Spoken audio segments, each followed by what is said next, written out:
Radio শোনার চল কমেছে অনেককালই, কিন্তু মহালয়ার ভোরে আকাশবাণীর মহিষাসুর মর্দিনী শুনতে এখনো অনেকেই রেডিও সেটের নব ঘোরানোর অনুভূতি ধরে রাখতে চান মহালয়ার আগে। তাই কাজের চাপ বাড়ে সিউড়ির রেডিও মেকানিকদের, কারণ ঊনবিংশ শতাব্দীর অধিকাংশ মানুষ টিভি থেকে রেডিওতে মহিষাসুর মর্দিনী শুনতে পছন্দ করেন।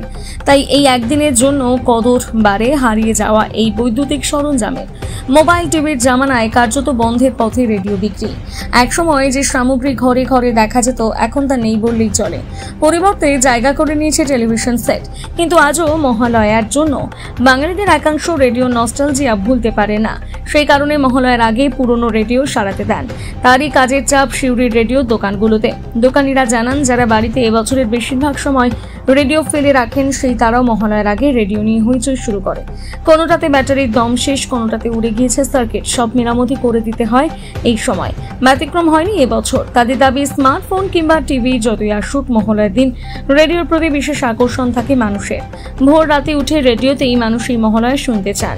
তাই সময়ের সঙ্গে রেডিওর চাহিদা কমলেও মহালয়ার আগের চাহিদা যথেষ্ট বাড়ে। পুরনো রেডিও সারাই না হলে মানুষ এই একদিনের জন্য নতুন রেডিও পর্যন্ত কিনে নেয়। রেডিও মেকানিক এই বিষয়ে কি জানিয়েছেন আপনাদের সামনে তুলে ধরছি। বীরভূমের সিউড়ি থেকে প্রসেনজিৎ সরকারের রিপোর্ট, বিগ নিউজ বাংলা। এখনো আমাদের সাধারণ বাঙালি মানুষ রেডিওতেই মহালয়া শুনতে চায়। তার পরিষ্কার আওয়াজ এবং ভাষা এবং তার যে পবিত্রতা, সেটা একদম রেডিও ছাড়া কিছুতে পাওয়া যায় না।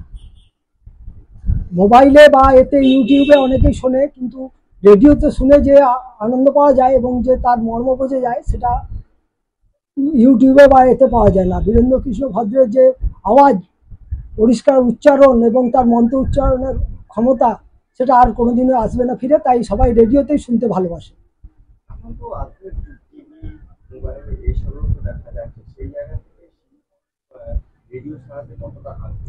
রেডিও এখন এই মহালয়ার সময়টা রেডিও সারাতে আগ্রহী 90% মানুষই, যারা এটা মহালয়ার যে শারদ আগমনী এটা শুনতে চায়, তারা সবাই আগ্রহী। এবং বহুদিন থেকেই, মহালয়ার বহু আগে থেকেই তারা দোকানে দোকানে ভিড় করে রেডিও সারাবার জন্য। যত্ন করে তুলেও রাখে যাতে মহালয়াটা শুনতে পায় বীরেন্দ্রকৃষ্ণ ভদ্রের আওয়াজটা। আমার কাছে সারাতে এসছে 10 থেকে 12 জন আপাতত। এখনো সময় আছে 2-3 দিন, আরো আশা করি আসবে, তাদেরও আছে। চাপ তো বাড়বেই একটু, এবং এই বছরে এটাই তো একটা আনন্দ। কাজের চাপও থাকবে, কাজ করে আনন্দও পাওয়া যাবে, লোকে ভালোবেসে আসে।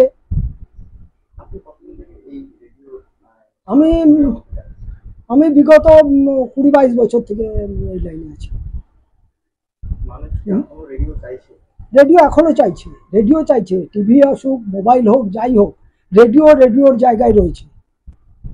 এবং বিশেষ করে শারদ উৎসবের যে গান, সেগুলো নতুন শুনতে গেলে রেডিওতেই পাবেন, অন্য কোথাও পাওয়া যাবে না। এখনো কিছু তো থাকবে, মানুষের পরিবর্তন আসছে, তাহলেও রেডিওর চাহিদা কমবে না। কম বেশি এটা থাকবেই। আমার নাম অনল চক্রবর্তী, মেকানিক কাজ করি। এখনো বর্তমান যুগে এখনো যথেষ্ট আগ্রহ রয়েছে। মানুষ মহালয়ার সময় রেডিওতেই অন্তত মহালয়াটা শুনবার চেষ্টা করে। তারা পছন্দও করে বীরেন্দ্রকৃষ্ণ ভদ্রের সেই পুরোনো দিনের সেই মহালয়াটাই পছন্দ করে রেডিওতে শুনতে। এখন বহু লোকেই এখনো সেই মহালয়ার নস্টালজিয়া কাটাতে পারেনি।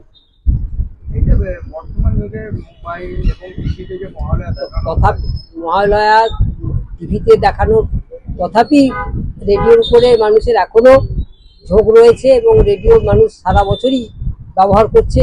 মহালয়ার সময় বিশেষ করে এই বীরেন্দ্রকৃষ্ণ ভদ্রের যে মহালয়া হয়, কণ্ঠের যে চণ্ডীপাঠ, সেটা শুনবার জন্য মানুষ আগ্রহে থাকে, এবং যথেষ্টভাবেই তারা রেডিও নিয়ে কারবার করে, এবং তারা রেডিওগুলো শুনবার চেষ্টা করে, রেডিওতেই মহালয়া শুনবার চেষ্টা করে। আমরা দেখলাম ওইখানে আপনি অনেকগুলো রেডিও মেরামতের কাজ করছেন।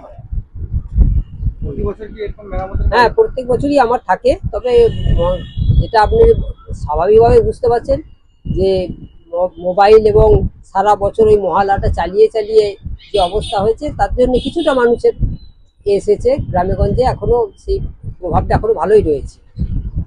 বর্তমানে কি রেডিও বিক্রির সংখ্যা কি এখন রেডিও বিক্রির সংখ্যা আগের তুলনায় কম হলেও যথেষ্টভাবেই রয়েছে।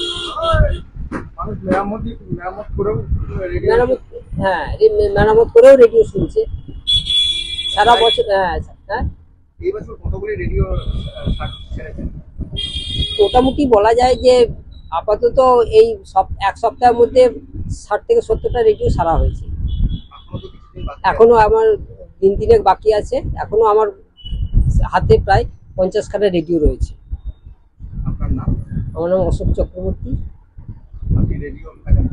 হ্যাঁ আপনি রেডিও ছাড়েন? হ্যাঁ, আমি রেডিও সারি। আমার এটা 50 বছরের প্রায় অভিজ্ঞতাতেই আমি এটা কাজ করি এখন।